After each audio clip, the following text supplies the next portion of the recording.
Because although we all achieve our own version of unique and uncommon success, the path to get there is common. It is so common. Whether you have a brick and mortar dentist facility or you're a complete digital nomad in Bali doing affiliate arbitrage, your path to success is a very common path that has a very strategic 17-step roadmap to get there. And it just plain works. The following is brought to you by Thryv, the end-to-end client experience platform that helps you get the job, manage the job, and get credit.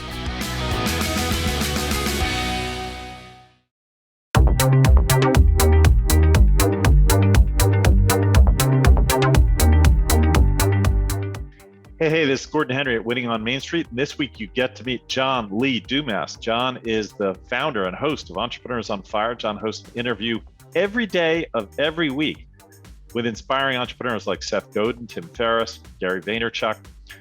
John's story is interesting. Went to college on an ROTC scholarship, then was an active duty officer, which included a tour in Iraq. Finished his degree, then his service at 26 years old, and had a rough time trying to figure out what he wanted to do next. Went to law school, quit, walked out the door on a corporate finance job, finally had an aha moment at age 32, wanted to host the first 7-day per week podcast interviewing successful entrepreneurs. Now Entrepreneur on Fire has passed, I think this is right, its 3,000th episode, gets over 1 million listens per month, earns over 250 grand each month in revenue, and still growing. Welcome, John. That was a fantastic summation of my life. Thank you. And I am excited to be here. Yeah, great. So you've got this incredibly popular podcast. How'd you come up with the idea for Entrepreneurs on Fire? You have to ask yourself in life at some points, what is missing in this world that I actually want to become the number one solution to? And it took me 32 years to ask that question. It took me 32 years to have an answer to that question. And what I wanted back then in 2012 was a daily podcast interviewing entrepreneurs to listen to, just as a listener. Did not exist. And I said, why not be that change that I want to see in the world? And I knew I was going to suck and be a terrible podcast host for a long time, which I did and was. But I wanted to surround myself with the right people to interview inspiring individuals and to fill that void. So I launched Entrepreneurs on Fire. And the day that it launched, I was the best daily podcast interviewing entrepreneurs. I was also the worst daily podcast interviewing entrepreneurs. I was the only daily podcast interviewing entrepreneurs. And that's why I won at such a high level. Great. And what is the theme or topic that ties the shows together? Is there one thing that your listeners find in every podcast? For the first 2,000 episodes, I asked the exact same 5 questions. That was it. 5 questions I asked. Every interview was unbelievably unique because the questions all centered around the story of the guest. So first question was, what is your worst entrepreneurial moment? Tell us that story. Episode 2000 did a little bit of a shift. And for the last 1,000+ episodes, I've been doing audio masterclasses, I call them, where I bring on the world's most renowned experts on a specific topic or niche and have them give an absolute value bomb masterclass on that topic. And it's been great. Yeah. So I know you're very focused on helping future entrepreneurs, would-be entrepreneurs achieve success. And you've developed something called the Freedom Journal or the Mastery Journal. I guess there's 2 different journals. Can you explain what those are and what those do for entrepreneurs? So I asked myself the question, what's something that's missing in this world? And I asked my audience that question, what is your biggest struggle right now? And back in 2016, they said, we don't even have any idea on how to set a goal, let alone accomplish a goal. But we hear all of your guests talking about how that's such an important thing to do to become a success. So I sat down and I crafted a 100-day roadmap to setting and then accomplishing your number one goal in 100 days. And I called it the Freedom Journal. But I wanted to prove the concept before I spent too much time and energy and money in it. So I launched it on Kickstarter, which is a crowdfunding campaign. And it did $453,000 in sales in 33 days of a $39 journal. So with the validation, I went ahead and got 40,000 made, and the rest is history. And then a year later, I launched the Mastery Journal, which is all about mastering productivity, discipline, and focus in 100 days. A year after that, I launched the Podcast Journal, which is all about creating and launching your podcast in 50 days. And it's been a fun journey. Are most of your listeners and people you speak to looking to do some, big tech startup or something like that? Because our listeners are mostly what I would call local businesses. They're contractors, they're dentists, there's people who re-roof your house. They're local businesses. Is the message different for them?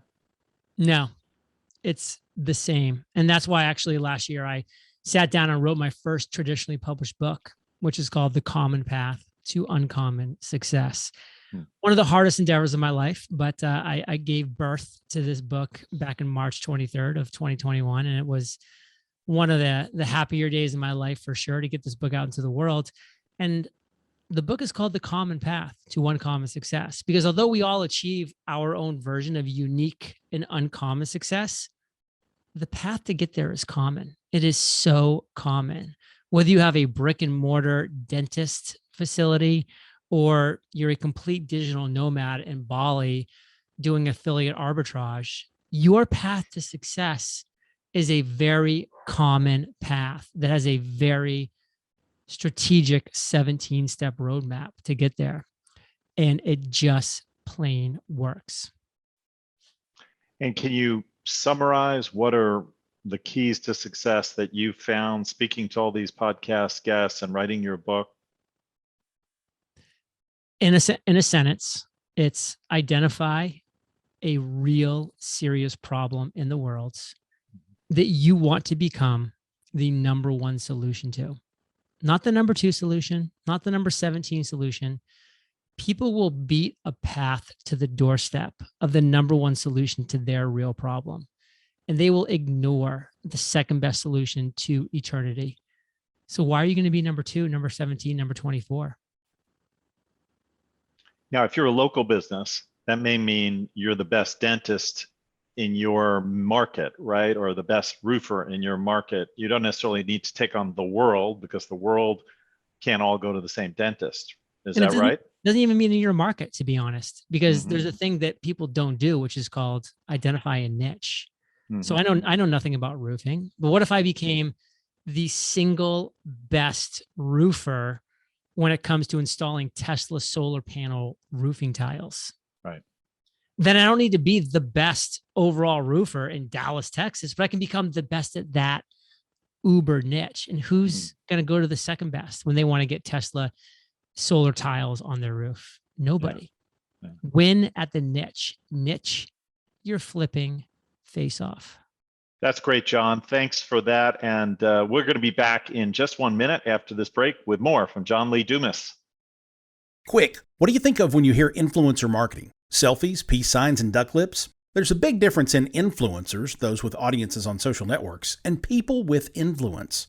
I'm Jason Falls, and every week on Winfluence, the Influence Marketing Podcast, I talk to business owners and even the influencers themselves about how your business can leverage the power of influence, not just influencers. Join me, won't you? Subscribe today at winfluencepod.com or search Winfluence wherever you get your podcasts. Our focus at Winning on Main Street, a lot of it is about technology that small businesses could use. Our parent company, Thryv, builds a CRM for small businesses that's very successful in the market. I know you're really interested in technology as well. Is there any particular technology advice you have for entrepreneurs or small businesses? Get into crypto, get on the blockchain, and you will look back in 10 years and be like, oh, I was actually at the cutting edge of something. That's pretty cool. And how about in running their business? Is there anything that you recommend in terms of systems that small businesses should be thinking about?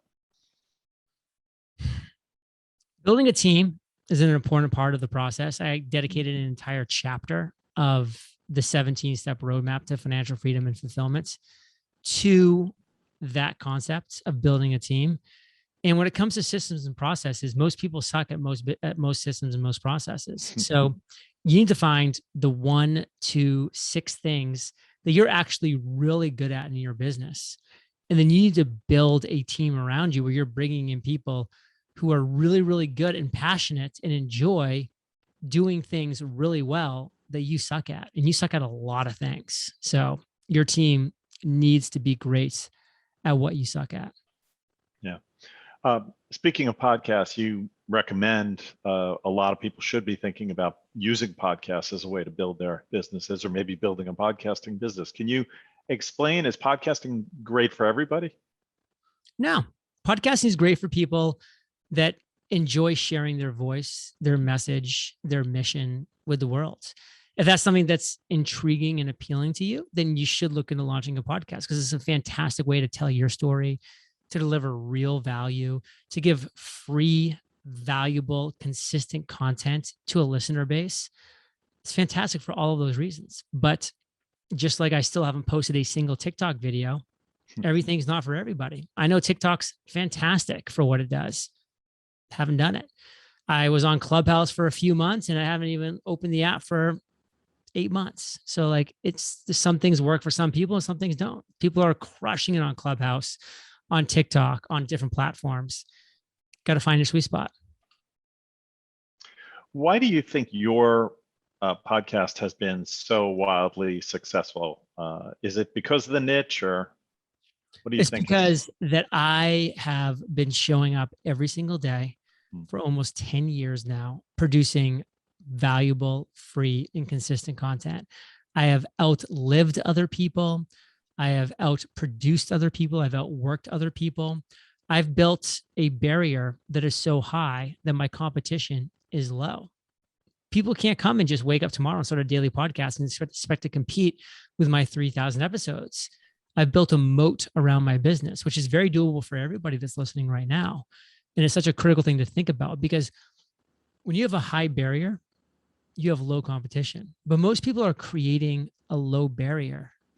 So of course they have massive competition, because as soon as they have success, the floodgates open and everybody copies them, because it's easy to copy you. And then everybody loses. It's not just like the one person, everybody loses. But when you have a high barrier to entry, competition just isn't there. I noticed you publish the Entrepreneurs on Fire monthly income report. Like, someone can go to your website and see how much money the company is generating. Why do you do that?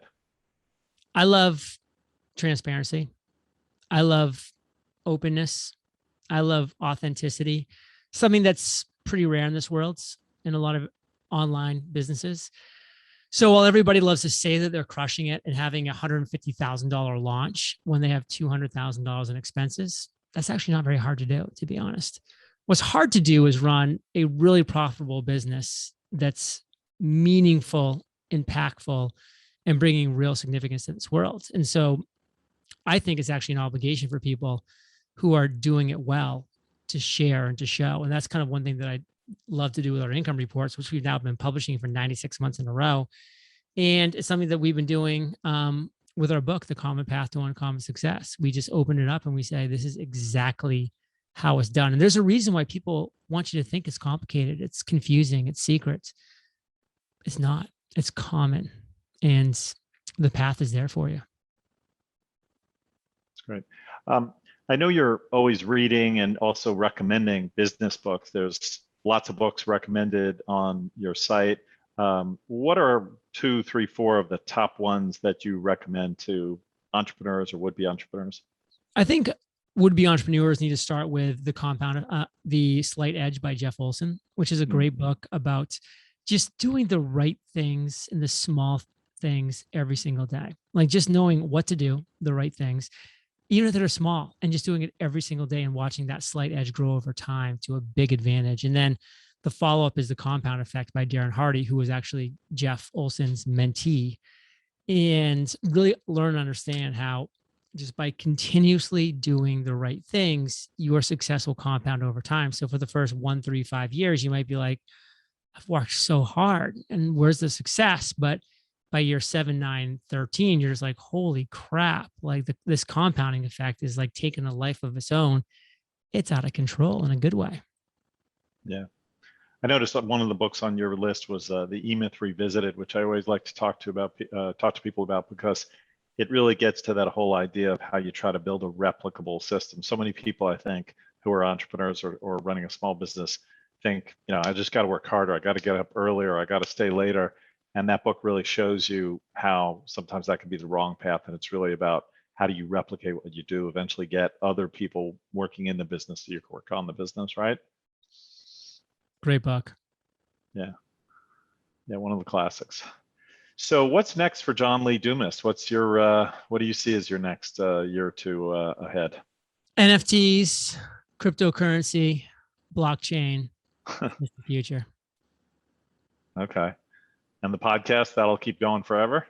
We'll see. I mean, it's going to go for the foreseeable future, because that is a money-making machine, and you don't just turn one of those off. Right, for sure. And who are some of your top mentors? Was there somebody who really helped you position yourself the way you wanted to along the way?